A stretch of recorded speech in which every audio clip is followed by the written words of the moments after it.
Bismillahirrahmanirrahim. Qala al-musannifu rahimallahu ta'ala wa nafa'na bi wa bi ulumi fid dharaini amin. Bismillahirrahmanirrahim. Cerita yang kelima tentang bagusnya istiqomah. Diceritakan bahasanya ada seorang raja muda yang memimpin kerajaan, tapi dia tidak merasakan kenikmatan, tidak bisa merasakan kebahagiaan. Kemudian dia bertanya kepada teman-temannya, apakah orang-orang itu juga sama sepertiku? Sama-sama dia tidak merasakan kenikmatan atau kebahagiaan atau tidak? Kemudian teman-temannya menjawab tidak, karena orang-orang dalam melakukan tugasnya, dalam melakukan pekerjaannya itu bisa istiqomah dalam kebaikan. Kemudian sang raja bertanya kepada teman-temannya lagi, terus apa yang bisa membantu untuk bisa beristiqomah dalam kebaikan? Maka teman-temannya menjawab, yang bisa menjadikan kamu istiqomah adalah ulama, meminta saran kepada ulama.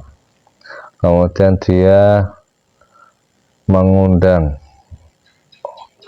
ulama-ulama di daerahnya, di kotanya atau di negaranya,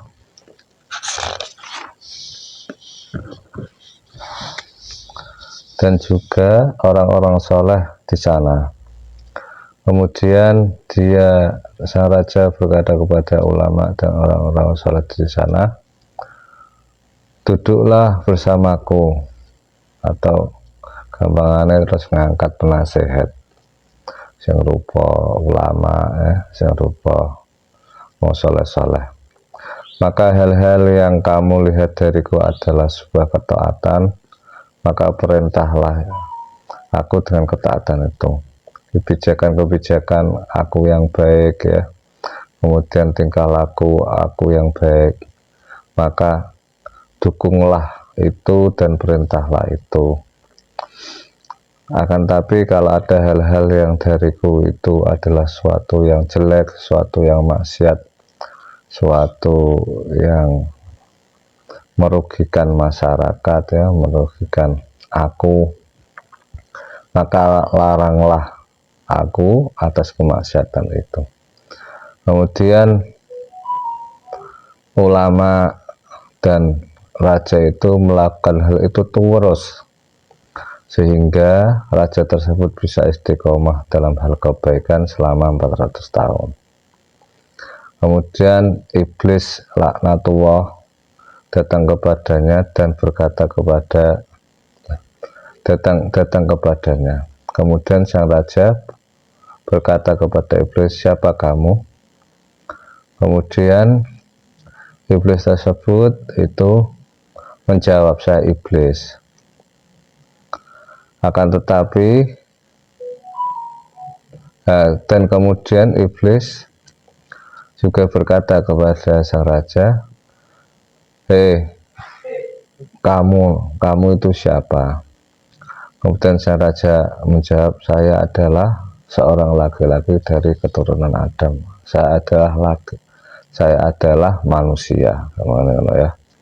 Kemudian iblis membisikkan kepada sang raja tersebut dengan perkataan bahwasanya andaikan kamu manusia, maka kamu mati seperti halnya manusia-manusia lain itu mati. Padahal kamu sudah 400 tahun, kenapa kamu belum mati-mati? Sesungguhnya kamu itu bukan manusia, tapi kamu itu adalah Tuhan. Maka perintahlah orang-orang lain, manusia-manusia lain, rakyat-rakyatmu untuk menyembah kamu. Dan ternyata bisikan setan tersebut itu masuk di dalam hatinya. Kemudian dia maju dan naik ke mimbar dan berkata, "Wahai manusia, sesungguhnya aku merahasiakan sesuatu yang besar kepadamu, dan sekaranglah waktunya untuk aku ceritakan. Ketahuilah bahwasanya aku ini adalah rajamu selama 400 tahun. Andaikan aku ini adalah manusia, maka aku udah mati, tapi aku belum mati. Tapi aku belum mati. Ketika aku manusia, aku pasti mati karena sudah 400 tahun. Seperti manusia-manusia lain mati.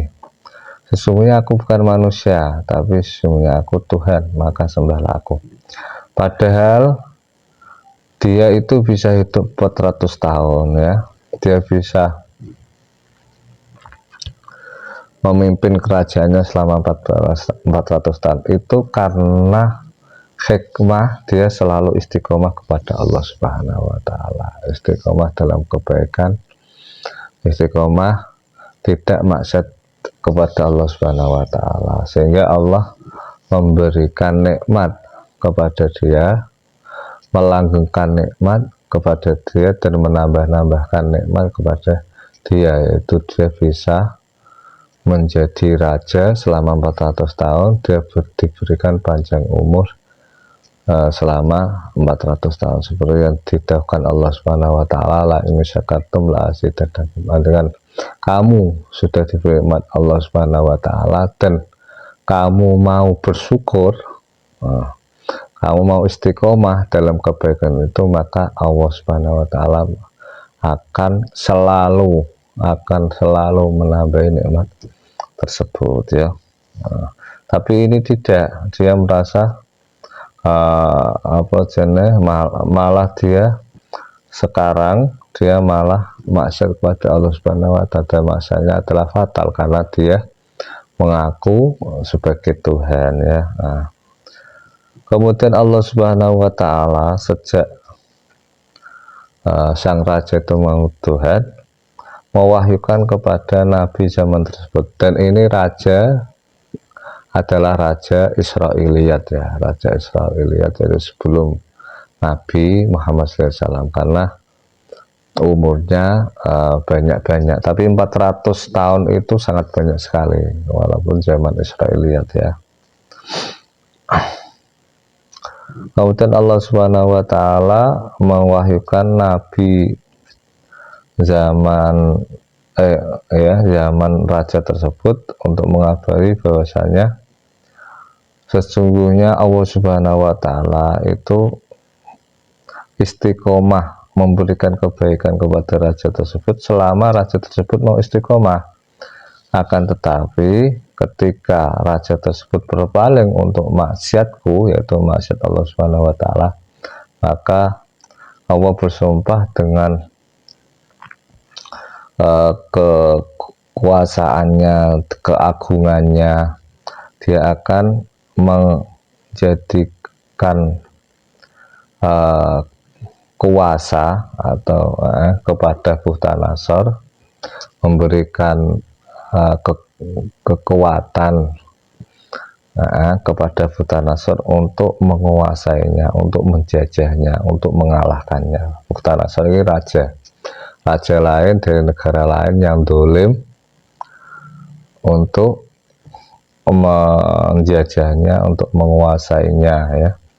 Kemudian Bukhtanasor menguasai atau mengalahkan daripada raja tersebut, menjajah dari raja tersebut, kemudian memenggal kepalanya dan merampas semua harta-hartanya, merampas semua asetnya, harta bendanya, sampai di sini disebutkan 70 kapal yang memuat emas-emas ya. Wallahu a'lam ya.